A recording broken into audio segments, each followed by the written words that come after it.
Assalamualaikum warahmatullahi wabarakatuh.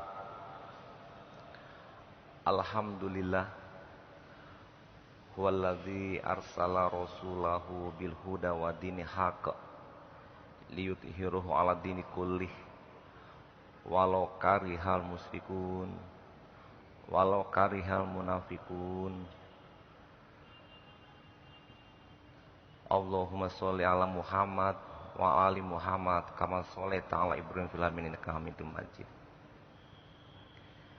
Jemaah yang berbahagia, alhamdulillah kita bersyukur atas nikmat yang begitu banyak yang Allah berikan kepada kita semua.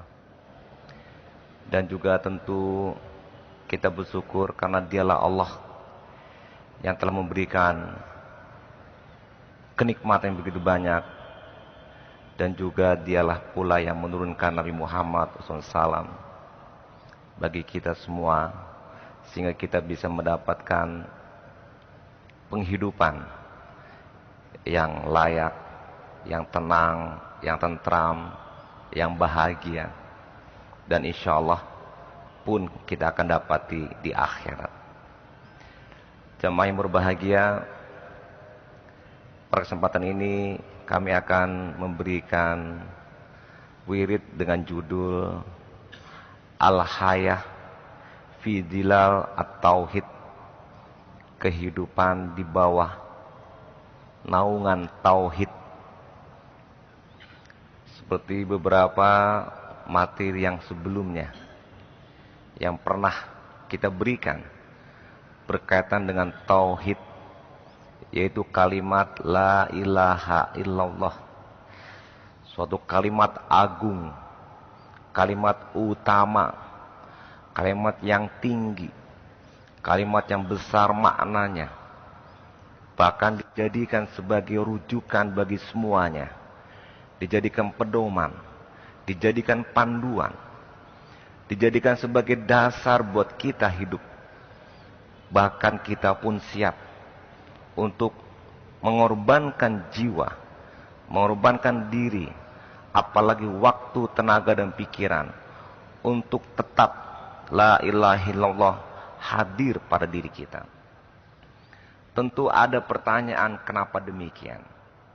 Sebagai satu contoh, para sahabat Nabi kita Muhammad Rasulullah SAW ketika di Mekah sebagai contoh, begitu banyak sahabat-sahabat Nabi termasuk Nabi Muhammad Rasulullah SAW disiksa, diboikot, dihina, dicaci, dimaki, dievakuasi, ditahan di penjara, dibunuh. Bilal bin Rabah sebagai satu contoh, dia mempertahankan kalimat Allahu Ahad, kalimat tauhid la ilaha illallah, siap disiksa, dihimpit oleh batu yang begitu besar, di tengah matahari yang begitu terik dan panas. Tapi Bilal tetap tidak mau sedikit pun mengikuti mereka, menjadikan Tuhan Al-Lata, Al-Uzza, Al-Mana, tapi tetap Allah sebagai Tuhan. La ilaha illallah. Kenapa demikian? Kenapa para sahabat-sahabat Nabi mau mempertahankan kalimat Allahu Ahad walaupun dirinya disiksa begitu hebat, dahsyat? Tidak hanya lelaki mukmin, wanita mukminat pun sebagai sahabat dan sahabiah Nabi ditusuk, dibunuh hanya untuk mempertahankan kalimat la ilaha illallah. Kenapa mereka mau mempertahankan walaupun taruhannya adalah ajal, taruhannya adalah nyawanya mati dia. Karena jawabannya adalah karena dengan mempertahankan kalimat la ilaha illallah, disitulah letak kemenangan, disitulah letak kebahagiaan, disitulah letak ketentraman, ketenangan, disitulah letak kesuksesan. Dan disitulah Allah akan memberikan kita perlindungan dunia dan akhirat. Dan disitu pula letak atau kunci kehidupan yang sebenarnya. Dengan menjadikan Allahu Ahad, Allah ilah satu-satunya, maka dia hidup bahagia. Walaupun pada saat mempertahankan dengan komitmen yang tinggi, dia disiksa, dihina, tapi tidak ada artinya siksaan tersebut bagi mereka yang mempertahankan kalimat la ilaha illallah. Apalah lagi kehidupan dunia yang dipertahankan. Kehidupan dunia sebentar saja, bagaikan air buih di lautan, terlihat sebentar, hilang begitu tenggelam oleh ombak. Tidak ada selamanya kehidupan di dunia, sebentar saja. Sementara lautan lepas yang begitu luas, itu adalah kehidupan akhirat yang disebut oleh Allah dalam Al-Quran. Abadi, kekal. Buat apa kehidupan kita di dunia yang sementara, yang kehidupan kita di dunia dijadikan sebagai untuk mencari bekal di akhirat, bukan bekal masa depan kita usia tua dan pensiun. Itu tidak apa-apa. Belum tentu kita hidup pun sampai pensiun. Belum tentu hidup kita pun sampai tua. Bisa jadi besok lusa kita meninggal. Tapi kehidupan yang sementara itu tidak ada arti bagi mereka yang mempertahankan kalimat la ilaha illallah. Begitu esensinya. Sehingga mereka yang mempertahankan Allah Ahad, la ilaha illallah, kehidupannya dia bahagia di dunia dan insya Allah di akhirat. Jadi jemaah yang berbahagia, di antara kehidupan yang dipertahankan tetap terpelihara kebahagiaannya, ketenangannya, ketentramannya, sejauh mana dia mempertahankan dirinya untuk komit menyatakan ilah satu-satunya Allah, Tuhan yang diabdi, disembah, yang disenangi, yang digandrungi, yang dicenderungi, yang dipuja, yang dipuji, yang diikuti, yang ditaati, yang dipatuhi, hanya Allah saja. Bukan pimpinan, kalau salah tinggalkan. Bukan orang lain, bukan sesiapa. Bukan tokoh-tokoh, bukan teori-teori, bukan mazhab-mazhab, bukan paham-paham, bukan rasional kita. Kita ikuti Allah, apa yang Allah katakan. Dan kita ikuti apa yang dikehendaki. Di antara kehidupan, al-haya fi zilal at-tauhid adalah ar-ridho. Ridho ma aradullahu bina. Ma aradullahu bil kaun, ma aradullahu minna. Itu ciri orang yang menjadikan Allah Ahad, la ilaha illallah. Ridho. Dengan ridho terhadap apa-apa yang Allah kehendaki kepada kita. Apa-apa yang Allah kehendaki kepada alam. Apa-apa yang Allah hendaki dari kita. Ridho menerimanya. Karena Allahu Ahad, Allah yang mengatur kehidupan ini. Maka kita tenang. Karena ridho. Contoh misalnya, ma'radullahu bina. Apa yang Allah jadikan kepada kita sesuatu yang Allah tentukan. Misalnya sebutlah rezeki, jodoh, kematian. Menurut hadis Nabi, ketiga ini pun Allah yang tentukan. Dan tentu semuanya kehendak yang ada di alamnya Allah. Wa ma tasya'una illa ayyasha Allah. Allah yang menghendaki. Apapun yang ada. Rezeki. Dapat 100.000. Dapat 1 juta. Dapat 10 juta. Itu kehendak Allah. Bagaimana kita menyikapinya? Ridho. Yaitu rela menerimanya. Dengan rela menerima rezeki berapapun yang diberi, alhamdulillah kita tenang dan bahagia, tidak susah dan tidak rusuh. Karena kita ridho terhadap apa yang Allah berikan kepada kita berupa rezeki, berapapun besarnya. Tapi kalau kita menggerutu, kita ngomel, kita tidak menerima, tidak ridho, tidak rela, berikutnya pada waktu itu kita susah hidupnya, tidak bahagia. Makanya mengenal Allah itu ahad. Allah Maha Pencipta, Allah pemberi rezeki, Allah penguasa, Allah berkehendak terhadap kita. Tidak ada satupun di antara kita yang bisa menentukan berapa rezeki kita kecuali hanya Allah saja. Yarzuqhum min haitsu la yahtasib. Dialah Allah yang memberikan rezeki dari arah yang tidak diduga-duga. Dari mana saja. Segala penjuru Allah bisa memberikan. Walaupun kita PNS. Ada yang protes, Pak, PNS sudah pasti, Pak. Dapat 5 juta sebulan. Itu dari gaji, dari tunjangan dan lain-lain. Dipotong, Pak. Untuk pengeluaran. Bayar utang di bank, bayar utang di koperasi. Untuk anak, untuk sekolah, untuk ini, untuk itu, habis, minus. Tidak ada lagi, katanya. Dia lupa. Mungkin uang 5 juta yang kita peroleh, memang secara nominal rezekinya demikian. Tapi secara value, secara nilai, bisa jadi nilai 5 juta lebih kalau kita menjadikan Allah itu ahad. Ada si A dapat 5 juta, ada si B dapat 5 juta, anak sama-sama 2. Sama-sama sekolah, pengeluaran kurang lebih sama. Si A kurang-kurang terus, si B cukup-cukup terus, bahkan tidak merasa kurang. Padahal uangnya sama, pengeluaran sama. Nilai berkah uang tersebut tergantung dari sejauh mana dia menjadikan Allah itu ilah.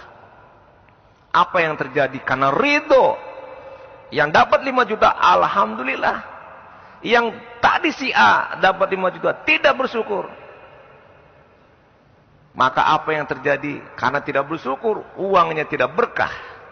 Dan uang itu habis begitu saja. Dia belikan bensin untuk motor, cepat habis. Karena dia pergi menemui teman, gak ketemu. Cari lagi gak ketemu, cari lagi gak ketemu. Habis duluan bensinnya. Si B beli bensin juga. Cari teman, belum sampai ke tempat, udah ketemu di tengah jalan. Alhamdulillah hemat bensinnya. Berkah dari Allah. Beli motor, si A. Si B beli motor. Si A masuk bengkel dulu karena rusak. Uangnya habis yang dari 5 juta. Si B, alhamdulillah nggak pernah masuk bengkel. Uang 5 juta dimakan oleh si A. Alhamdulillah ternyata dia tidak mendapatkan kebaikan. Tidak, karena si A tadi. Si B, alhamdulillah dapat kebaikan. Sehat, ini sakitnya si A. Kenapa? Uangnya sama. Ini juga rezeki dari Allah. Jangan hanya mengakui rezeki dari nominal saja. Tapi yang sifatnya kualitatif pun Allah yang akan menentukan. Oleh karena itu, jadikanlah Allah sebagai Ar-Razik, pemberi rezeki. Kemudian kematian. Siapa tahu kita akan mati hari ini, esok lusa. Terima ridho. Orang yang terdekat, yang kita cintai meninggal, ridho. Jodoh juga ridho. Dengan istri kita ridho. Dengan suami kita ridho. Onde pak, istri ambo laga puak. Sudah gemuk. Karena sudah melahirkan 1-2 orang anak. Tentu kita ridho bahwa istri kita udah gemuk sehari ini.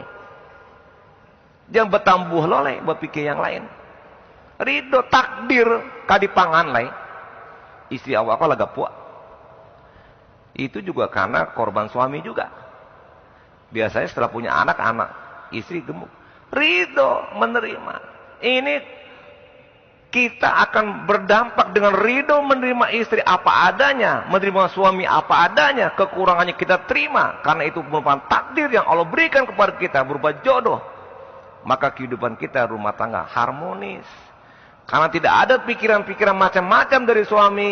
Melihat istri yang demikian-demikian sudah tidak langsing lagi.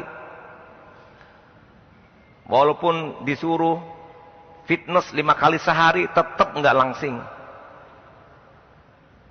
Takdir, terima. Ma'aradullahu bina. Sebagai konsekuensi daripada kita menerima Allah yang menentukan segalanya. Bahagia hidup kita. Coba kalau kita nggak terima bagaimana keadaan suami, bagaimana keadaan istri, terjadilah perceraian. Nauzubillah. Terjadilah kegagalan rumah tangga. Nauzubillah. Ridho. Menerima apa adanya. Nah, oleh karena itu jemaah yang berbahagia. Untuk mencapai ridho terhadap apa yang Allah tentukan pada kita. Terhadap apa yang Allah tentukan kepada bil kaun, kepada alam. Bencana, tsunami. Saya pernah contohkan kepada cuaca. Terima apa adanya. Dikasih panas, alhamdulillah. Dikasih hujan, alhamdulillah. Dikasih dingin, alhamdulillah. Semuanya alhamdulillah. Karena Allah yang menentukan. Tapi kalau kita tidak ridho terhadap panas. Panen ke panen hari, susah dia. Dikasih hujan, hujan ke hujan sehari, susah dia. Yang buat susah dia sendiri. Tapi kalau ridho, alhamdulillah. Menerima apa saja yang Allah kehendaki kepada alam. Kepada kita. Dan kemudian ma'aradullahu mina. Apa saja yang Allah kehendaki dari kita berupa ketaatan, kepatuhan, mengikuti syariat. Itu juga harus ridho. Sholat 5 kali sehari. Ridho berpuasa. Ridho juga bayar zakat. Dulu awal-awal ketika di Pemprov Sumbar memulai untuk suruh bayar zakat. Banyak yang protes. Tandanya tidak ridho. Kalau sampai sekarang masih ada hati bapak ibu mengganjal tentang zakat yang merupakan perintah Allah, maka yang rugi bapak ibu sendiri. Uang sudah keluar, hati nggak rela, nggak ridho, maka keberkahan harta kita tidak kita peroleh. Kita tidak bisa menjadikan zakat tazkiyatul mal, membersihkan harta, tidak bisa. Dan tidak bertambah kepada tazkiyatun nafs, menyucikan jiwa. Oleh karena Bapak Ibu, ini ridho sebagai salah satu contoh al-hayah, kehidupan di bawah tauhid, kalimat tauhid. Nah Bapak Ibu, dalam Al-Quran itu begitu banyak pernyataan-pernyataan dan firman-firman tentang Allah. Wallahul ladzi la ilaha illa huwa alimul ghaibi wasyahadati huwa rahmanur rahim. Dialah Allah. Tidak ada Tuhan kecuali Dia yang tahu tentang alam yang gaib dan syahadah. Dan Dia Ar-Rahman Ar-Rahim, Maha Pengasih, Maha Penyayang. Itu Allah menyatakan dalam Al-Quran, dan itu pasti benar. Tidak ada salahnya. Allah tahu terhadap alam, kenyataan, baik yang nyata. Allah tahu. Seluruhnya di alam ini, tidak hanya di bumi. Bahkan dalam Al-Quran disebutkan, jatuhnya daun pun Allah tahu. Tahu terhadap yang nyata, yang gaib pun tahu.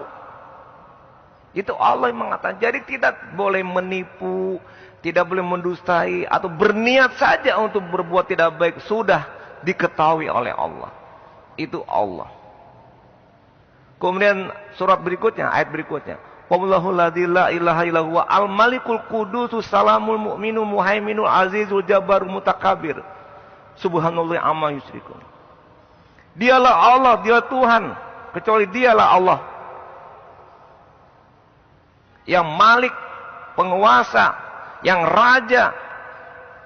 Raja yang adil, yang kesejahteraan, yang kekuasaan. Dialah yang punya. Yang perkasa, yang besar, yang agung, Dialah Allah. Allah itu Raja, penguasa. Coba Bapak Ibu, kadang-kadang kita tidak merasakan, tidak mengetahui bahwasanya Allah itu Raja. Allah itu penguasa alam semesta, yang perkasa, yang gagah, yang aziz, yang agung, yang mulia, yang hebat, yang besar. Kadang kita tidak tahu. Bukti tidak tahunya, kita kadang-kala tentu lupa menjadikan Allah satu-satunya Tuhan. Lupa beribadah sholat, berupa ibadah wajib lainnya.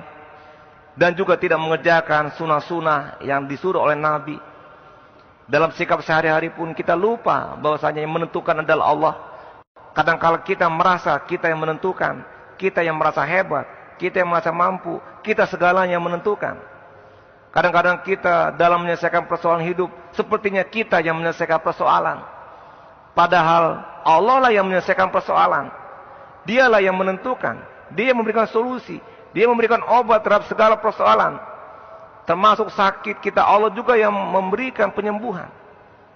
Kadang-kadang kita lupa bahwa kita telah ditentukan semuanya oleh Allah. Padahal Allah itu adalah Raja. Coba Bapak Ibu bayangkan. Kalau seandainya Raja itu manusia. Tentu kita di sini betul-betul menghormati, menghargai Raja tersebut. Karena tahu akibatnya. Kalau kita tidak menghormati Raja manusia. Dicontohkan ada Raja pada kalangan manusia. Kita patuhnya bukan main. Tunduknya bukan main. Takutnya bukan main. Karena tahu di depan mata itulah Raja. Kalau kita tidak membayar upeti, kalau kita tidak mengikuti aturan dan tidak patuh, kita akan dihukum, diberi sanksi dan lain sebagainya. Takut. Padahal Allah pun demikian. Raja alam semesta. Kenapa kita kepada manusia yang jadi raja takut? Sementara Allah yang jadi raja kita tidak takut. Padahal Allah pun menguasai alam ini. Dialah yang menentukan segalanya. Walaupun memang tidak nampak oleh kita. Tidak nampak karena Allah besar. Allah hebat. Tidak mampu bisa ditembus oleh mata. Oleh indera kita. Oleh penglihatan, pendengaran. Tidak mungkin. Karena kita tidak bisa menembusnya. Karena Allah maha besar, maha agung. Tapi kekuasaannya kita rasakan. Sehingga dengan demikian tentunya kita menjadikan Allah yang esa. Allah yang satu-satunya. Kemudian juga dalam surat yang sama. Ayat 22, 23, 24. Allah juga menyebutkan. Tadi Allah. Wallahul ladzi la ilaha illahuwa. Kholikul bari'ul musawwirul lahul asma'ul husna. Yusabbihu lahu ma fis samawati wal ard. Dialah yang punya asmaul husna. Punya sifat-sifat. Nama-nama yang baik. Dia juga sebagai malik, sebagai kholik, sebagai pencipta. Ini beberapa ayat yang tentunya banyak lagi ayat-ayat Allah di dalam Al-Quran. Yang menyebutkan bagaimana Allah itu perkasa, Allah itu hebat, Allah itu raja, Allah itu malik. Kenapa kita tidak tanamkan dalam jiwa kita bahwa betul-betul Allah itu raja yang patut kita patuhi, patut kita ikuti, yang dampaknya bukan untuk Allah. Kita beriman semua di sini bukannya Allah semakin hebat, Allah tetap Allahu Akbar. Kita tidak beriman semua di sini bukannya Allah semakin kecil, tidak, Allah tetap Allahu Akbar. Artinya apa? Beriman tidak beriman kitalah yang mengena dirinya. Beriman kita akan baik, tidak beriman kita akan jelek. Kita bukan untuk Allah. Li anfusikum. In asantum asantum li anfusikum, wa in asatum falah. Apapun yang kita kerjakan kebaikan buat kita. Kalaupun kita jahat juga akan kena kepada kita juga. Allah tetap Allahu Akbar. Jangan kemudian kita berpikir, oh untuk supaya Allah semakin besar kita berdoa, tidak. Semakin besar Allah kita beribadah, tidak. Allah tetap Allahu Akbar. Untuk kita. Jadi makna bagaimana kita menjadikan Allah itu Malik, sebagai Khalik, sebagai Ar-Razik, sebagai semuanya kita arahkan kepada Allah. Sebagai pencipta langit dan bumi, fatirus samawati wal ard, ja'alakum min anfusikum azwajan wa minal an'am azwajan. Dijadikan juga bumi, langit dan juga manusia berpasang-pasangan, binatang berpasang-pasangan. Allah juga. Apa kita tidak percaya? Begitu banyak firman-firman Allah demikian. Setelah percaya bagaimana implementasinya, tentu kita patuh kepadanya, mengikuti perintahnya. Apapun yang disuruh untuk kebaikan kita. Seperti tadi, ridho tadi. Contohnya. Apapun yang diberikan, terima. Kita kerjakan. Kalau tidak, maka janganlah kita akan berharap hidup bahagia. Bapak Ibu, mungkin ada yang kritis. Mohon maaf, ada kelihatan mereka di TV bahagia, senang, menyanyi dan sebagainya. Tapi kalau dilihat kehidupannya, dia tidak Islam, tidak bertauhid dan sebagainya. Kemudian kita jadikan idola. Karena kemudian kita ingin menjadikan diri kita juga bahagia seperti dia yang kita lihat di TV. Pertanyaannya, apakah betul dia itu bahagia? Bukti nyata ketidakbahagiaan adalah rata-rata mereka yang kita lihat, yang kita idolakan, apakah di TV atau di bioskop, di mana-mana sebagai artis, banyak yang rumah tangganya berantakan. Rumah tangga berantakan menunjukkan dia tidak bahagia. Coba Bapak Ibu, berantakan rumah tangga kita. Tidak sapa-sapan antara suami istri. Jangankan 3 hari, 1 hari pun udah nggak enak. Apalagi berbulan-bulan, bertahun-tahun cerai lagi. Apa itu bahagia? Apa itu yang kita ikuti? Walaupun kita lihat dia di TV, cerianya bukan main, senangnya bukan main, jingkrak-jingkrak dia menyanyi, seperti bahagia, dunia seperti milik dia. Tapi di balik itu, tidak. Karena apa rumusnya? Apakah dia bertauhid? Apakah dia tetap jadikan Allah itu ilah? Dan bagaimana kita lihat banyak di antara kalangan mereka yang terkena narkoba, terkena obat-obat terlarang. Karena dia tidak bisa tidur nyenyak, dia minum obat pil tidur. Apa itu bahagia? Tidak. Oleh karena itu terlihat memang bahagia, tapi sebenarnya tidak. Tentu bukan itu idola kita. Tentu idola yang sebenarnya adalah Nabi Muhammad Rasulullah SAW. Idola yang sebetulnya sebagai uswatun hasanah, sebagai qudwatul ulia. Dialah bahagianya. Luar dalam terlihat, dan tidak hanya dunia, akhirat juga bahagia. Oh Pak, ada yang tidak Islam, tapi dia kok bahagia, keluarganya akur, kerjanya sukses. Betul, karena dia juga makhluk Allah. Dia melaksanakan sunatullah kauniyah. Misalnya rumah tangganya baik, iya karena suaminya nggak selingkuh, istrinya nggak selingkuh, baik dia.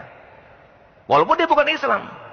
Oh kenapa dia bisa akur? Karena dia ridho, istrinya begitu, suaminya begitu, ridho, terima apa adanya, sehingga harmonis keluarganya, bahagia hidupnya.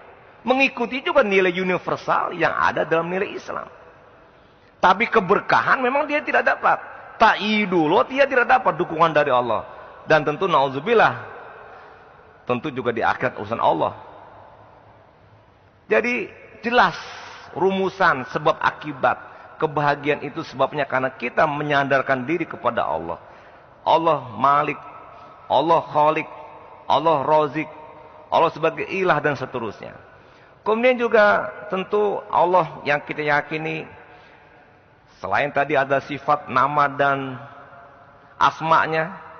Dalam surat 7 ayat 180, walillahil asma'ul husna, dialah yang memiliki nama-nama baik, fad'uhu biha, maka menyebutlah, berdoalah padanya.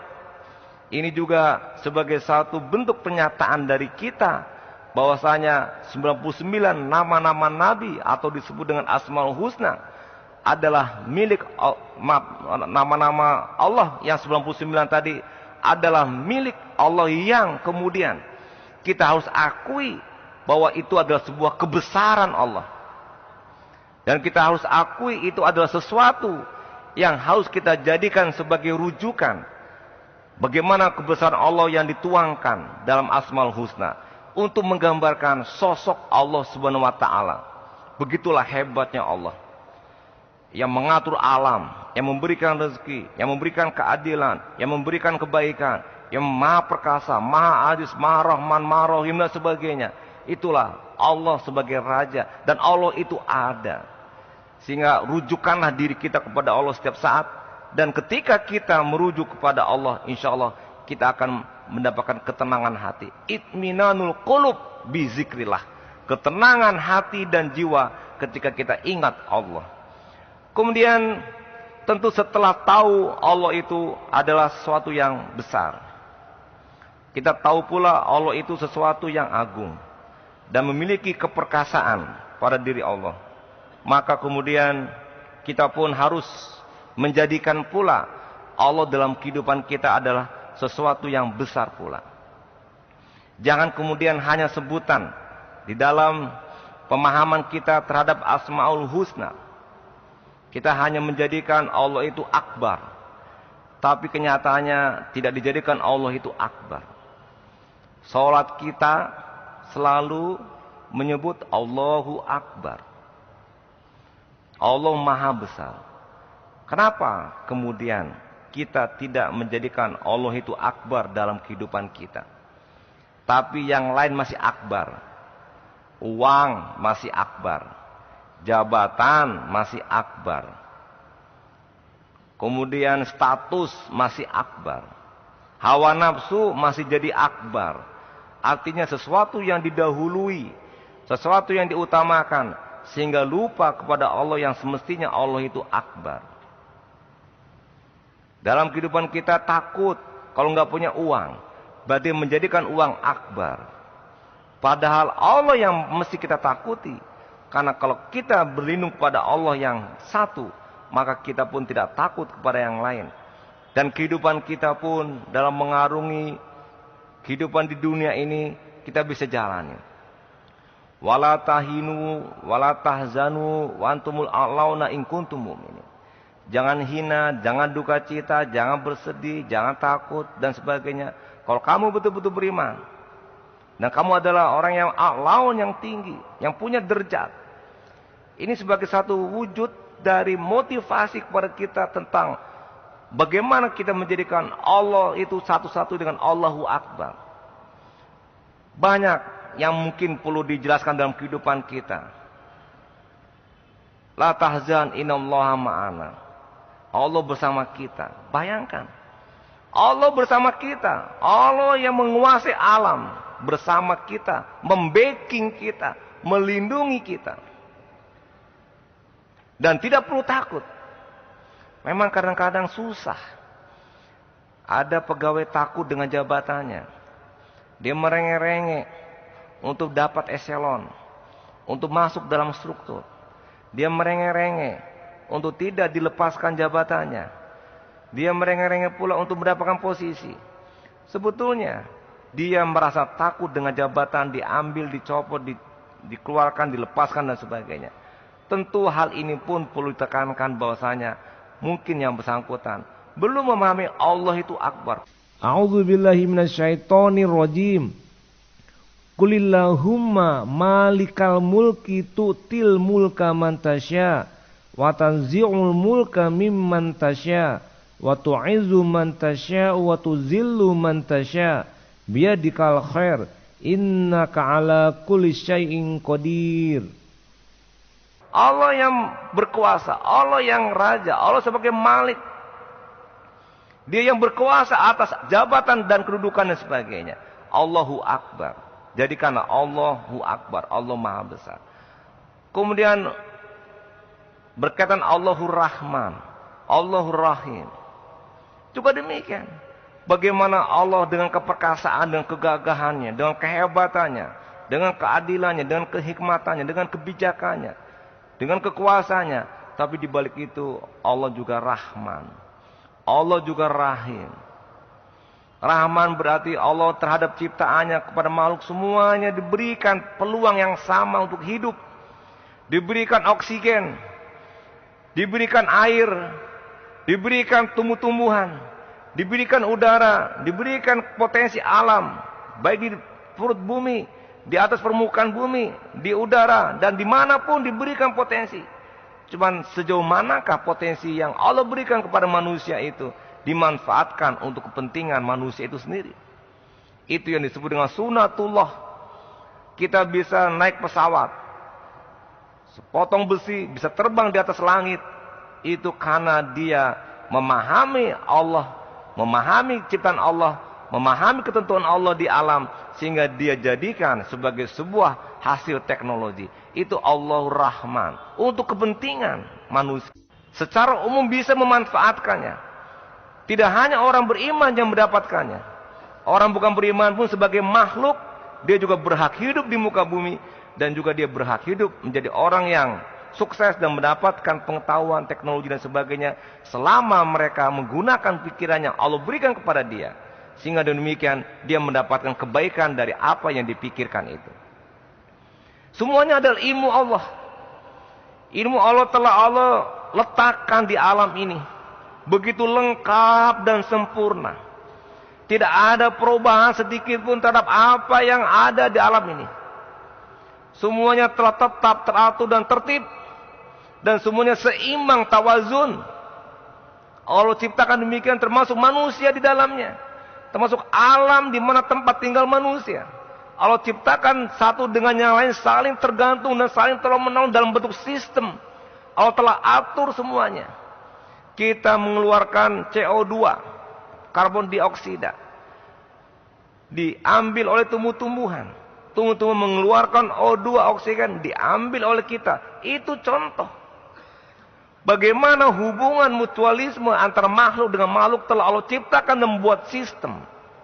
Tetapi Bapak Ibu, kehancuran akan terjadi kalau seandainya kita mengganggu sistem yang Allah berikan kepada kita. Dalam tubuh kita sudah diberikan sistem.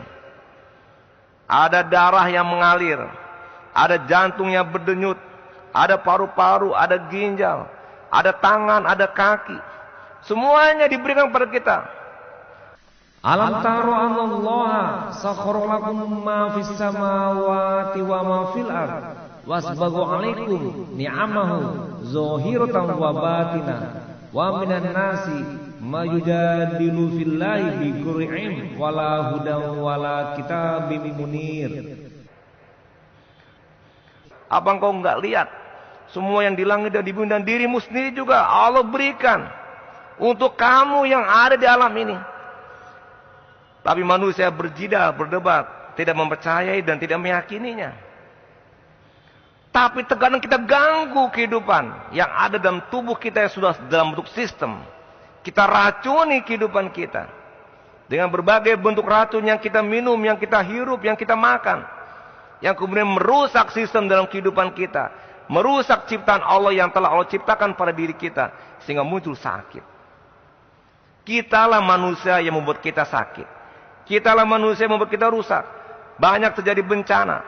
Sekarang terkenal dengan climate change, perubahan cuaca yang ekstrim di mana-mana.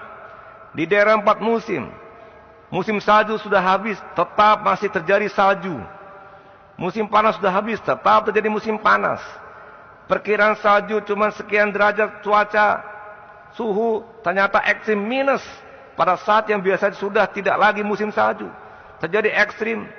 Salju yang mungkin selama ini cuma tidak sampai 1 meter tebalnya di jalanan, sekarang menjadi bermeter-meter. Begitu pula di daerah 2 musim seperti Indonesia. Ketika tidak lagi panas tapi hujan, ketika lagi hujan dia panas. Tidak lagi jelas mana hujan mana panas. Dan ekstrim ini pun ulah manusia. Pembakaran yang begitu hebat di muka bumi merusak atmosfer, merusak ozon-ozon, dan merusak kehidupan kita. Ulah manusia juga. Walaupun kemudian secara dunia kita di Indonesia sebagai paru-paru dunia untuk tetap diminta mempertahankan hutan-hutan kita. Walaupun di satu sisi di bawah hutan itu banyak potensi alam yang belum kita ambil. Ini sebagai satu untuk menjaga kelestarian dunia. Karena kita telah merusak berbagai protokol-protokol dibuat, perjanjian dibuat di dunia. Untuk supaya setiap negara mematuhi aturan agar menjaga sistem dunia yang Allah ciptakan ini. Tapi kadangkala kita merusaknya. Dari pribadi kita rusak. Dari alam kita rusak. Terjadi banjir, terjadi longsor, ulah manusia. Baik banjir di darat, baik banjir di laut, baik banjir dari udara. Berdampak kepada kita. Sebetulnya kita harus bisa berpikir. Bagaimana untuk membuat dam, bagaimana membuat waduk, bagaimana membuat bandar, sungai dan sebagainya. Ini juga otak, akal yang Allah berikan kepada kita. Allah telah berikan semuanya. Oleh karena itu Bapak Ibu yang saya hormati, bagaimana kita ingin menjadikan Allah itu ahad, Allah itu penguasa, dan kita yakini dalam hati kita seyakin-yakinnya, sehingga kita redo terhadap apa yang Allah putuskan, dan kita akan mendapatkan kehidupan bahagia. Allah sebagai sesuatu yang kita akui, baik asma dan sifatnya, dan juga Allah sebagai Rabb, tauhid rububiyah. Itu dalam Al-Fatihah jelas juga. Alhamdulillahi Rabbil Alamin. Allah sebagai Rabb, tauhid rububiyah. Dalam surat An-Nas, Qul a'udzu birabbin nas. Allah sebagai Rabb. Allah sebagai Malik. Tadi disebutkan dalam surat 3 ayat 26. Juga beberapa ayat lainnya. Dan juga Allah tauhid uluhiyah. Kita juga bisa lihat iyyaka na'budu wa iyyaka nasta'in. Atau ilahinas dalam surat An-Nas. Ini juga menggambarkan Allah yang menciptakan alam. Allah raja alam. Allah satu yang disembah, tidak boleh ada lagi yang lain. Akibat dari apa yang kita lakukan demikian, kita mendapatkan hidup bahagia. Ketergantungan kita hanya kepada Allah saja. Tidak ketergantungan kita kepada benda-benda, kepada orang-orang, kepada sesuatu-sesuatu yang sebetulnya Allah telah atur dalam kehidupan kita. Selama kita ridho tentang apa yang telah Allah aturkan, karena kita yakin Allah itu penguasa, insya Allah kita akan mendapatkan kebaikan dunia akhirat. Jadi kemudian baik tauhid rububiyah, tauhid mulkiyah, tauhid uluhiyah terangkum dalam kalimat la ilaha illallah. Yang kemudian dari kalimat la ilaha illallah seperti yang juga dibawa oleh Nabi kita Muhammad SAW dalam surat Qul innama ana basyarum mislukum yuha ilayya annama ilahukum ilahun wahid. Diutusnya Nabi sebagai manusia, kecuali dialah Nabi yang kemudian membawa kalimat tauhid, yaitu la ilaha illallah, atau ilah itu wahid. Kemudian tentu dari apa yang kita sampaikan tadi, harus kita jadikan Allah al-mahbub. Allah adalah sesuatu yang kita cintai. Dalam surat 2165, wa minan nasi matakhidu min dunillahi andada yuhibbunahum kahubbillah waladina amanu asyaddu hubbalillah. Jadi jadikanlah Allah itu sebagai kecintaan yang sangat mendalam, dengan pernyataan, kenyataan, fakta-fakta. Allah itu raja, penguasa. Allah itu maha besar, maha agung. Allah yang menciptakan, memberikan rezeki, memberikan hidup mati kita. Semuanya Allah, dan kemudian kita cintai Allah. Allah al-mahbub. Tapi disebut juga dalam surat tadi, wa minan nasi matakhidu min dunillahi andada. Ada juga manusia yang menjadikan selain Allah itu andada. Yuhibbunahum kahubbillah. Dan dia mencintai sesuatu itu yang bukan Allah, seperti hanya mencintai Allah. Dia hebat betul mencintai, dan itu ada. Mencintai harta, mencintai istri berlebihan, mencintai suami, mencintai anak dan keluarga berlebihan, sampai dia lupa dengan perjuangan, sampai dia lupa dengan ibadah. Itu yang disebut dengan mencintai sesuatu yang bukan dari Allah sebagai andada tandingan. Itu berarti tidak memahami makna Allah satu-satunya ilah, Allahu Ahad. Oleh karena itu, jadikanlah Allah sebagai tempat yang kita cintai. Waladina amanu asyadu hubbalillah. Orang yang beriman mencintai Allah bersangatan dan sangat mencintai. Kadang-kadang mungkin ada yang juga kita bingung melihat orang beribadah di malam hari, sholat malam menangis, berdoa menangis. Kok kita nggak bisa nangis-nangis? Berarti kita belum memahami Allah itu hebat, hebat segalanya. Allah itu yang menentukan kita segala, dan kita meminta kepada sesuatu yang menentukan kita. Kita curhat kepadanya, dan dialah yang akan menolong kita. Kenapa kita kemudian hanya berpikir kitalah yang akan menyelesaikan masalah kita? Kita kembalikan kepada Allah. Oh, ada yang buat jahat kepada kita, biarkan. Ada Allah. Oh, ada yang menghina kita, biarkan. Ada Allah. Oh, ada yang membuat kita disudutkan, tidak apa, ada Allah. Oh, ada yang orang yang berbuat tidak baik kepada kita, berbuat jahat dan sebagainya, tidak apa, ada Allah. Jangan pula kita sekali-sekali berbuat jahat. Jangan pula sekali-sekali kita berbuat menderitakan orang, menyusahkan orang, mengejek orang, mencaci orang, memfitnah orang. Jangan. Karena tidak ada dalil satupun dalam Al-Quran kejahatan orang kepada kita dibalas oleh kejahatan, tidak ada. Dan Rasulullah pun tidak mencontohkan. Biarkanlah Allah, dalam Al-Quran pun disebutkan, wa makaru wa makarullah wallahu khairul makirin. Orang lain boleh punya konspirasi, orang lain boleh berbuat jahat, tapi Allah punya rencana, punya makar juga, dan rencana Allah yang terbaik. Biarkan Allah. Kita jadikan Allah sebagai tempat rujukan kita. Kalau kita berbuat jahat juga, apa bedanya kita dengan dia? In asantum li anfusikum wa in asatum falah. Kita juga akan dapat jelek juga.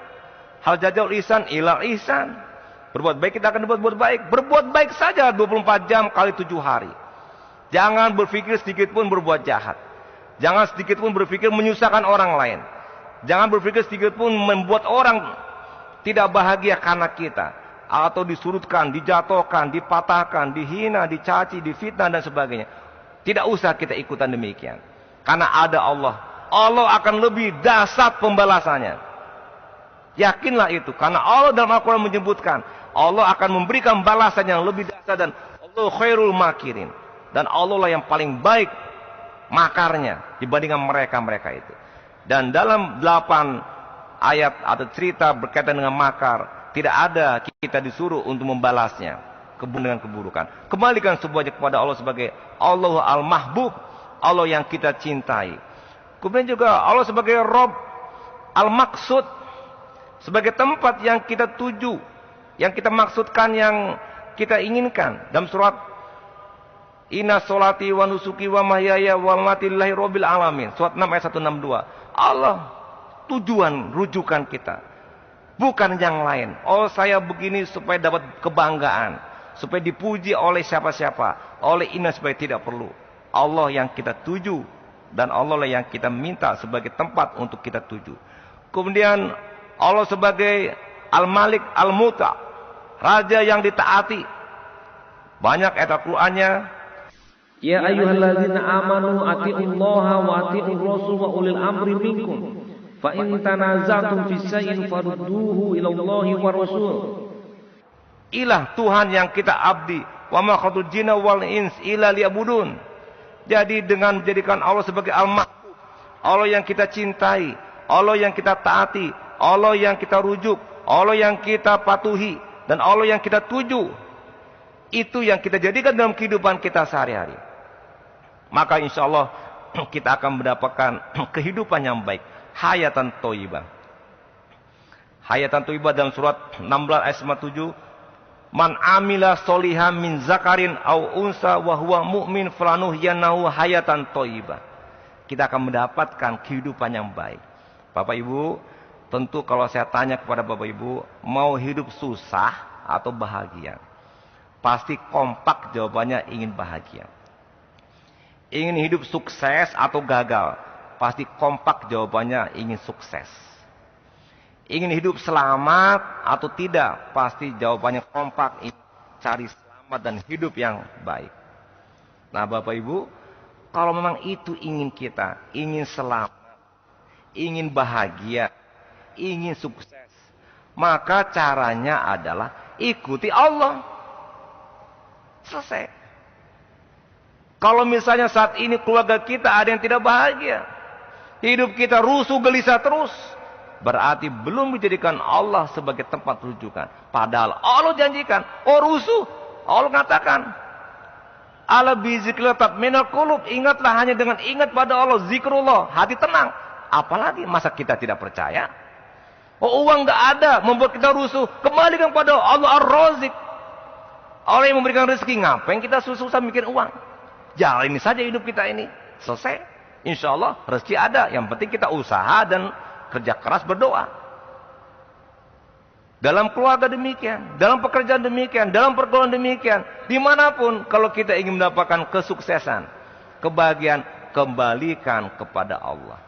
Jadikan Allah sebagai tempat yang kita tuju, kita jadikan Allah sebagai tempat yang diabdi, jadikan Allah tempat yang kita taati, jadikan Allah sebagai tempat yang kita rujuk, yang kita cintai, yang kita sembah. Jadikan Allah, sehingga demikian kita akan mendapatkan kebahagiaan. Begitu pula kita bekerja.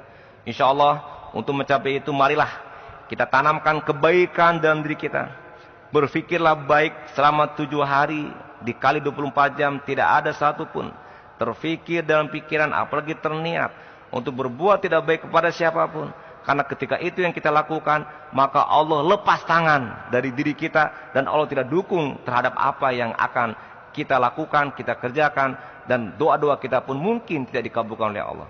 Semoga apa yang disampaikan bermanfaat berkaitan dengan kehidupan di bawah naungan tauhid. Setidaknya kita ridho dengan apa yang telah Allah putuskan pada kita, dan kemudian kita pun menjadikan Allah yang kita cinta, yang kita abdi, dan dalam kehidupan kita insya Allah kita akan mendapatkan kebahagiaan baik dalam keluarga, dalam pekerjaan, dan dalam kehidupan kita. Dan tidak ada satupun bagi orang yang beriman memiliki persoalan hidup. Semuanya persoalan selesai karena kita punya Allah. Allah yang akan membantu menyelesaikan kita. Demikian saja, terima kasih, mohon maaf. Bila taufik wal hidayah. Wassalamualaikum warahmatullahi wabarakatuh.